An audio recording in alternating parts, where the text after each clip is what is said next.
Halo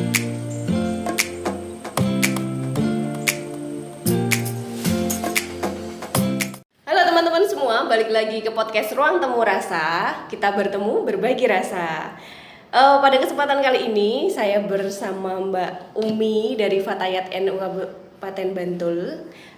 Yang pada kesempatan kali ini bakal sharing-sharing sedikit, ngobrol-ngobrol soal kekerasan seksual berbasis gender. Gimana kabarnya Mbak? Alhamdulillah sehat Mbak, masih sehat juga. Alhamdulillah sehat.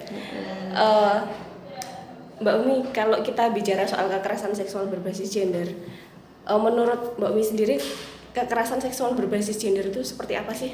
Oke, kalau dari pengalaman saya sendiri Mbak, kekerasan berbasis gender itu bahkan saya lihat saat ini itu sebenarnya sudah mulai dari usia kecil ya. Maksudnya saya sendiri seorang pendidik juga di sekolah dasar, dan saya bahkan sudah melihat ada kekerasan berbasis gender itu sejak di pendidikan dasar seperti itu. Jadi bagaimana karena hanya istilahnya perempuan, misalnya anak-anak ini juga menjadi target atau menjadi objek kekerasan oleh anak laki-laki misalnya.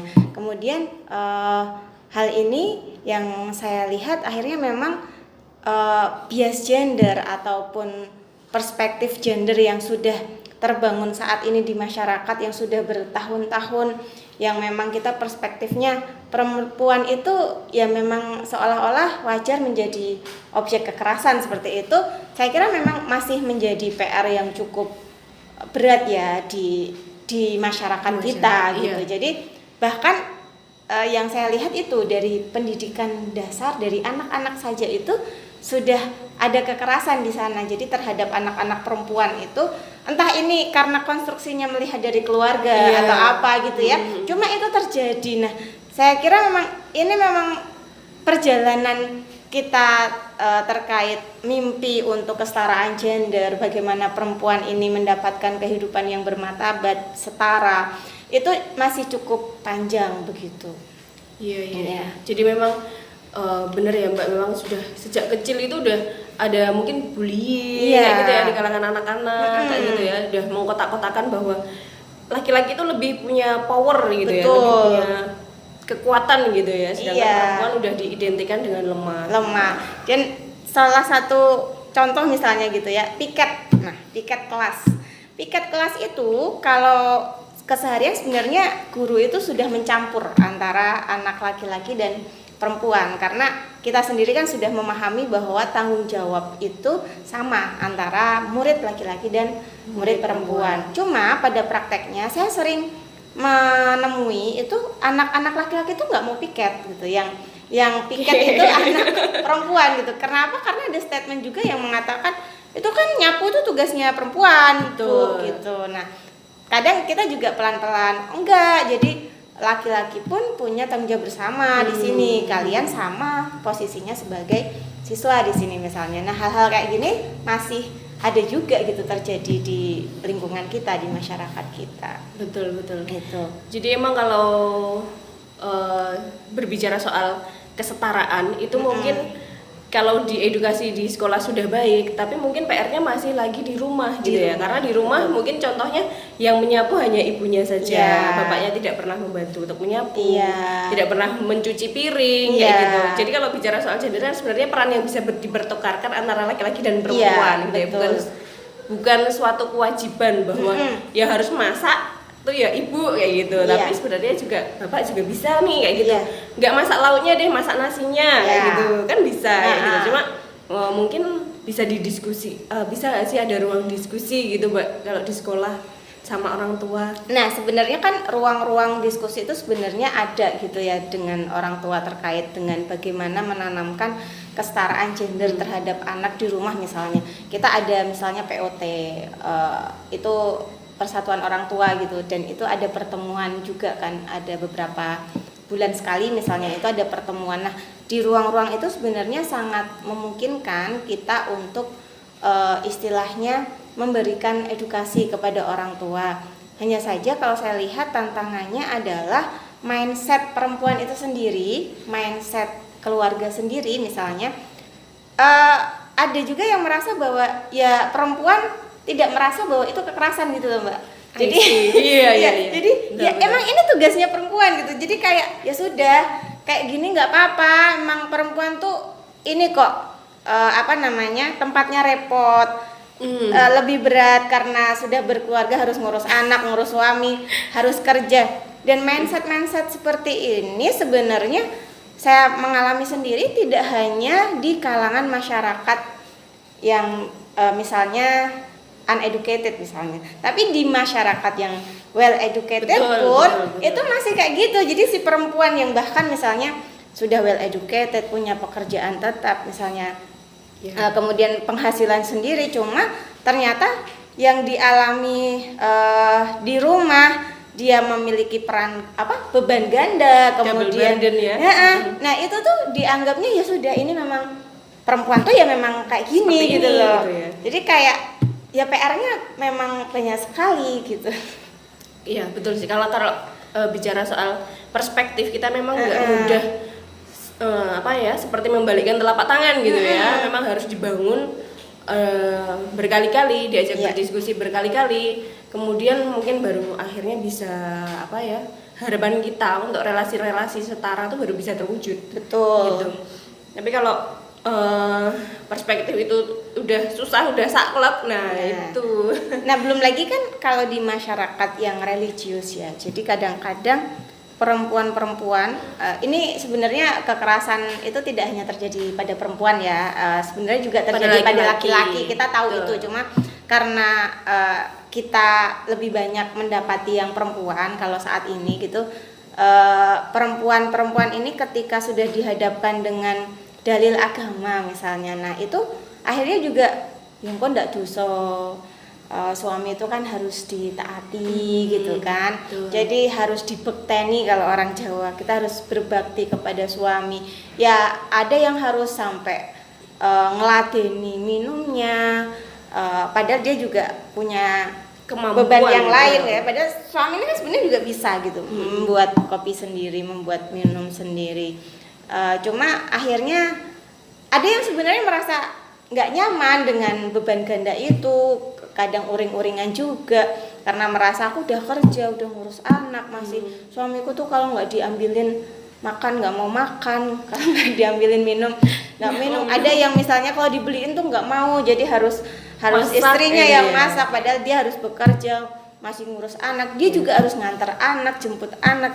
Jadi kayak dia itu harus melayani anaknya, harus melayani suaminya. Nah itu ketika saya diskusi juga ternyata salah satu penyebabnya aku didalili Mbak, nek nggak mau gitu, didalili istilahnya kamu itu kan harus taat kepada suami, kalau menolak suami nanti dilaknat malaikat kan gitu. Bahkan sampai misalnya terkait hubungan seksual suami istri gitu ya, ada yang ngeluh juga ketika dia capek atau apa, sebenarnya tidak mau melakukan aktivitas seksual hubungan suami istri, tapi karena suaminya berdalih kamu kalau nolak nanti dilaknat malaikat sampai pagi gitu. Iya. Nah itu tuh akhirnya ya wes mau nggak mau harus melakukan ini. Nah hal-hal kayak gini kan menurut saya memang faktornya itu banyak sekali ya, selain memang konstruksi yang sudah terbangun berabad-abad mungkin ya kalau patriarki itu ya, dan belum lagi dalil agama yang sebenarnya dipahaminya setengah-setengah, tidak melihat konteksnya gitu kan. Zaman dulu tuh kalau saya pernah dapat ilmu terkait misalnya dalil perempuan yang harus berbakti kepada suami misalnya, itu kan pada zaman dahulu itu ada budaya yang mana perempuan ini diperlakukan dengan sangat istimewa oleh suaminya, bahkan misalnya ada yang nyisirin gitu kan. Jadi dia tuh tidak melakukan apa-apa. Jadi ketika dia menolak melayani atau menolak berhubungan suami istri dengan suaminya, nah itu kan istilahnya menjadi sesuatu yang kebangetan gitu, kalau orang Jawa bilang. Jadi sebenarnya dulu itu ada sejarahnya kenapa ada dalil itu gitu loh. Nah kalau misalnya dikontekskan dengan sekarang, ya kalau suaminya bisa memperlakukan seperti itu, seperti pada waktu konteks si dalil ini konteks Keluar dalil ini gitu ya? keluar. Ada. Nah, jadi istrinya benar-benar diperlakukan seperti ratu, apa-apa dilayani. Nah, itu yang nggak apa-apa, tapi lah ini istrinya sudah harus bekerja, ngurus anak, ngurus rumah, bla bla bla.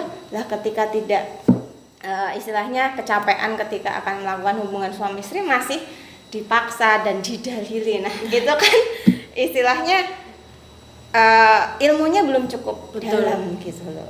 Apalagi kemudian yang perempuannya tidak punya posisi tawar yang Nah, cukup bagus gitu iya. ya, pada akhirnya ya wis manut lah. Iya, seperti itu, memang situasinya memang seperti itu. Kompleks gitu ya, Iya. apalagi kalau bicara soal yang menggunakan dalil-dalil agama untuk Betul. pembenaran gitu Iya. ya, sampai ke sana.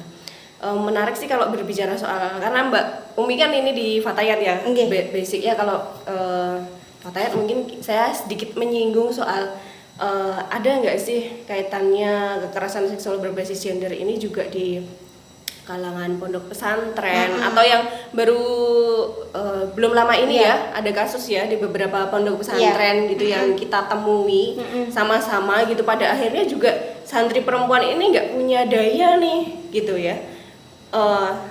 Akhirnya terungkap juga karena akhirnya ada produk kehamilannya gitu ya. Maksudnya sejak kalau tidak ada produk kehamilannya mungkin tidak akan terungkap gitu ya. Tenggelam. Bisa jadi tenggelam. Ini tanggapannya Mbak Umi gimana? Iya. Jadi kalau kita lihat sebenarnya beberapa kasus yang ada di pesantren di Indonesia ya, di Jogja juga ada. Kemarin kan saya mendengar ada beberapa kasus di Jogja juga. Saya melihat ini sebagai fenomena bahwa kekerasan seksual itu bisa dilakukan oleh siapapun, bahkan dengan orang yang memiliki basis pengetahuan agama yang bagus seperti itu. Nah, cuma bedanya ketika ini dilakukan oleh dalam tanda kutip tokoh agama, ada sekat-sekat, ada gap-gap, ada barrier-barrier yang akhirnya muncul sebagai benteng untuk istilahnya memberikan keadilan bagi korban perempuan. Ada yang misalnya karena ini kan tokoh agama, tidak pantas lah di istilahnya diungkap gitu ya. Nanti mencemarkan agama dan lain-lain. Padahal kalau saya melihat sebenarnya ini bukan permasalahan agamanya ya, tapi ini kan oknum. Siapapun yang melakukan kejahatan, kekerasan seksual, apalagi sudah menimbulkan banyak korban gitu, ya memang harus diadili, harus diungkap gitu ya.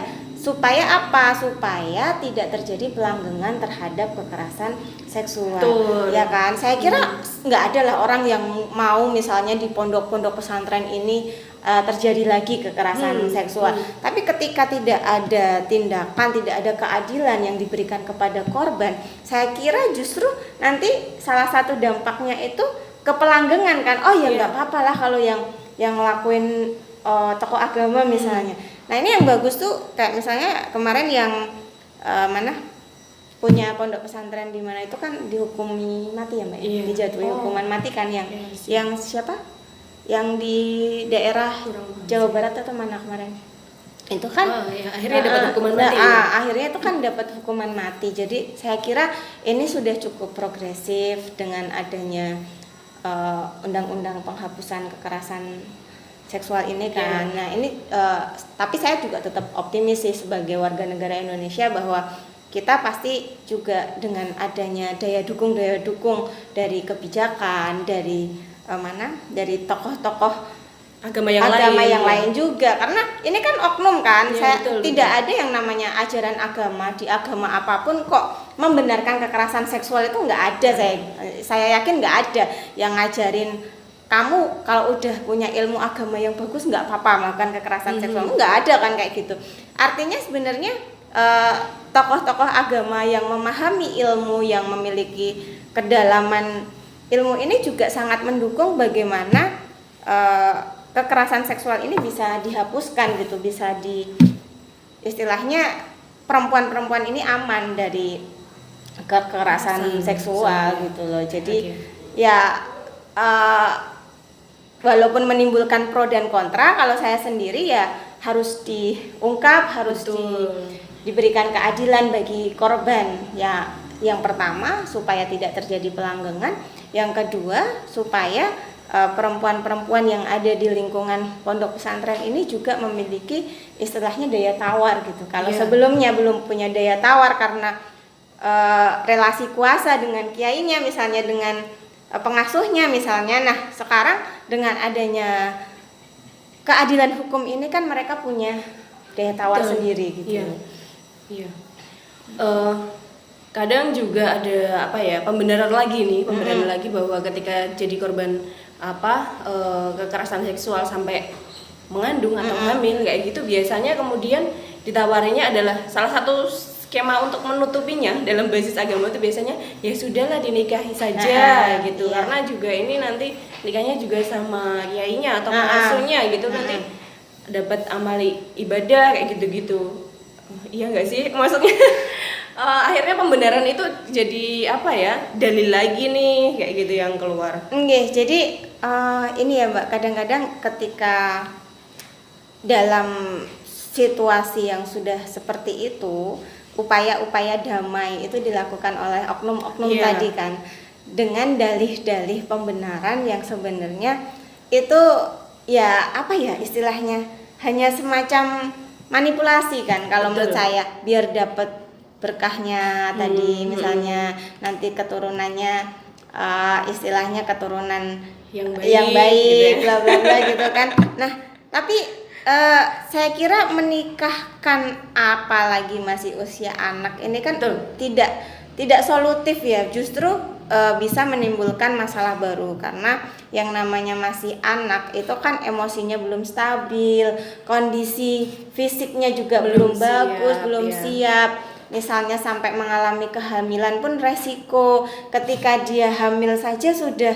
tinggi, belum lagi tekanan-tekanan ketika di rumah tangga, bla bla bla itu kan. Nah, kalau saya melihat ini sebenarnya cukup prihatin juga, tapi lagi-lagi ketika ada relasi kuasa di sana, itu ya akhirnya tidak ada daya dari korban itu. Nah, itulah pentingnya kalau menurut saya lembaga-lembaga yang memang punya concern di isu ini, seperti misalnya ya kayak PKPI, kemudian Fatayat sendiri kan juga punya concern ya di isu ini.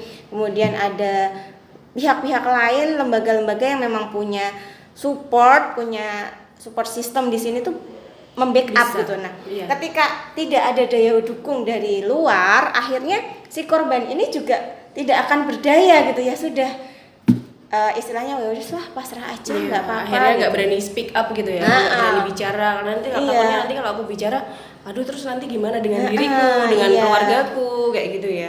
Kadang kan nggak jarang juga diancam. Ada yang negosiasinya itu pakai cara halus, tapi ada juga yang negosiasinya itu kasar gitu kan, dengan ancaman.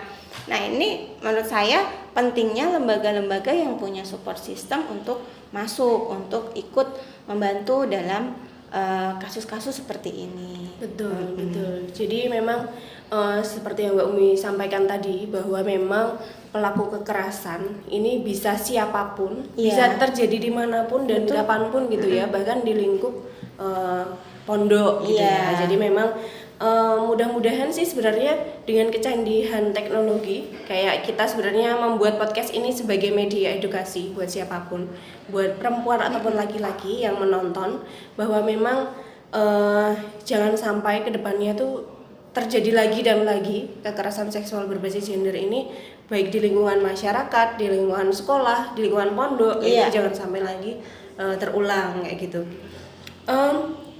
Terakhir mungkin Mbak Umi kasih pesan buat teman-teman yang menonton podcast Ruang Temu Rasa. Kalau saya pribadi yang ingin saya sampaikan ke teman-teman semua, kekerasan seksual berbasis gender ini bukan sesuatu yang bisa kita benarkan, bahkan dalam konteks tertentu. Artinya kita semua harus bersama-sama memerangi yang namanya kekerasan seksual berbasis gender gitu. Setiap dari kita bisa menjadi key actor, bisa menjadi agen di sini untuk istilahnya memberikan ruang aman bagi siapapun. Kita tidak hanya bicara tentang perempuan ya, tapi bagi siapapun, baik itu anak-anak maupun laki-laki maupun perempuan, karena harapannya kita bisa membentuk masyarakat yang semuanya bermartabat gitu, bisa merasakan kehidupan yang nyaman, kemudian aman gitu kan. Itu mimpi kita bersama. Jadi ketika terjadi kekerasan seksual berbasis gender, mari kita bersama-sama memberikan dukungan, memberikan istilahnya kontribusi yang positif sehingga kejadian-kejadian seperti ini tidak terulang lagi gitu. Oke, iya benar banget sih. Jadi teman-teman juga jadi tambah tahu harus kemana saja ketika memang ada kasus seperti ini, entah itu terjadi pada diri sendiri, temannya, keluarganya kayak gitu. Bisa ke lembaga-lembaga yang fokus atau concern di isu seperti ini kayak di PKBI, Fatayat gitu ya, juga ada di beberapa lembaga yang lain, sehingga jangan takut. Jika terjadi sesuatu silahkan speak up dan bicara dan bisa datang ke kami gitu. Terima kasih Mbak Umi sudah datang di podcast Ruang Temu Rasa. Terima kasih teman-teman sudah menyaksikan. Sampai jumpa di podcast berikutnya. Dah.